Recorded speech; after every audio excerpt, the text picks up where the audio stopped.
Bueno, miremos un poquito la ley de cosenos. Con respecto a la ley de senos, habíamos hablado que si se nos presentaban tanto el caso 1 como el caso 2, aplicábamos la ley de senos. Ahora, para identificar en triángulos oblicuángulos, es decir, triángulos que no tienen un ángulo recto, ¿no? ¿Cuáles son los casos para poder aplicar la ley de cosenos? Lo que nos aparecen son los casos 3 y 4, estos dos. Son más fáciles de identificar, ya que en el primer caso, que es el C, me piden si yo tengo como dato dos lados y el ángulo que lo forman. ¿Está bien? Es decir, fácilmente identificable es eso, ¿no? Si me dan dos lados y el ángulo que lo forman, puedo aplicar esta ley de cosenos. O el otro que también es fácil de recordar, si me dan tres lados y ningún ángulo, fíjense que están en línea continua los lados acá, sería el caso D, ¿no? Caso 4 acá. Tres lados y ningún ángulo, ahí también podemos aplicar la ley de cosenos, ¿no? Bueno, la ley de coseno consiste en esto que tenemos acá, lo pueden leer tranquilamente después del Stewart. Otra vez estamos trabajando con el triángulo para poder recordar bien cómo se hace, ¿no? Los ángulos están simbolizados con letras mayúsculas, los lados opuestos con la misma letra, pero minúscula, ¿no? Y acá tenemos la ley de cosenos escrita, ¿no? Bueno, son tres porque se presentan tres casos posibles.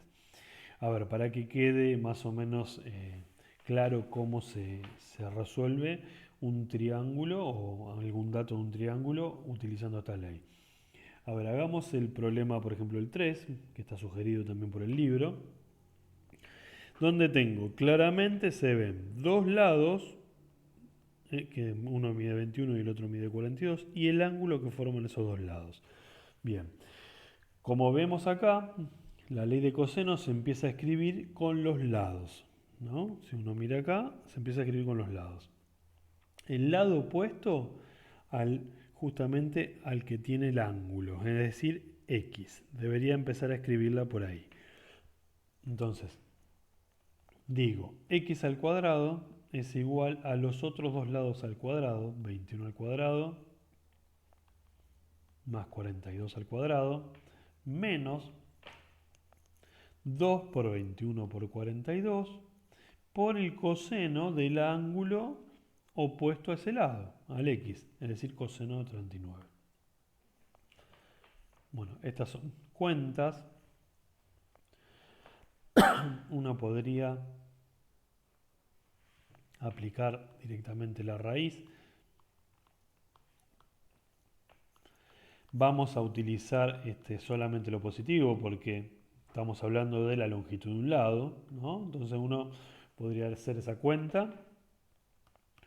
Directamente la ingresa en la calculadora utilizando paréntesis acá, ¿no? La calculadora. O la va haciendo por parte, ¿no? Si uno va calculando por parte, es decir, esto al cuadrado, 1764 menos 2 por 21 por 42, coseno de 39.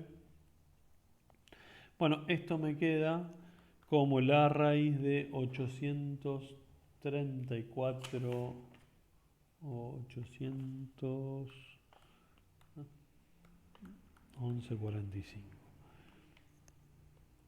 Haciendo la raíz me da 28,88 aproximado, ¿no? Bien, ese sería el lado justamente X. Notemos que es coherente con el triángulo que tenemos ahí, ¿no? Justamente el lado más largo parece ser el 42, después tenemos el de 21 y este está midiendo 28 grados. Bien, vamos a ver cómo se aplicaría esta ley si tenemos que hallar un ángulo, ¿no? En el caso de tener tres lados y ningún ángulo. Por ejemplo, acá nos sugieren para hacer el ejercicio 7, ¿no?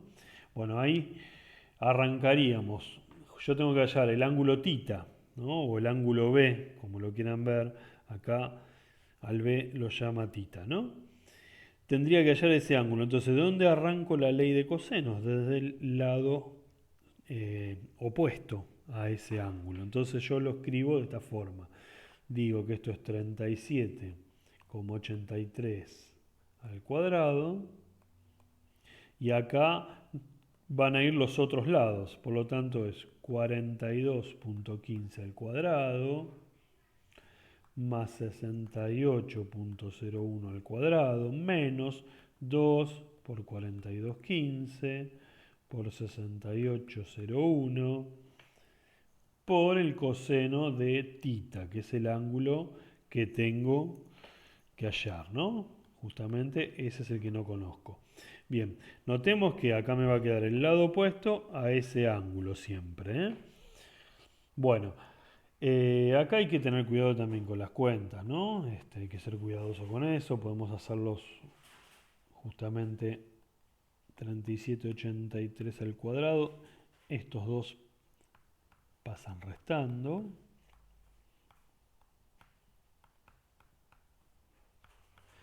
Y esto me queda menos 2 por 42,15 por 68,01 por el coseno de tita. Bien, bueno, esta cuenta de este lado me va a dar menos 4.970.88. Y de este lado esto me queda menos 5.733,24 por el coseno de tita. Bueno, acá como errores comunes suelen hacer esta cuenta, acá, esta que no estoy borrando acá, hacen esto más esto menos esto. Es un error común, ¿no? Porque acá tengo una multiplicación, por lo tanto se toma todo eso, ¿no? Este numerito pasaría dividiendo ahora el que está acá. Bueno, es un error re común cuando uno trabaja con esto, ¿eh? Lo veo muy seguido. Bueno, 4.970.88 dividido menos 5.733.26. Esto me está dando 0.86, positivo por supuesto, 70, porque tenemos menos y menos ahí, ¿no? Coseno de tita. Otra vez el coseno debe estar entre menos 1 y 1, me está dando 0,86, entonces no voy a tener problema.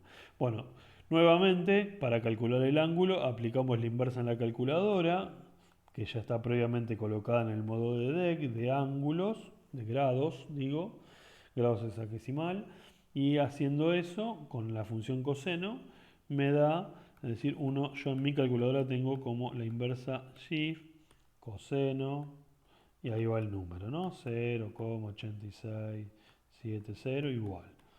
Bueno, y ahí me da un ángulo de 29,88 grados, ¿no?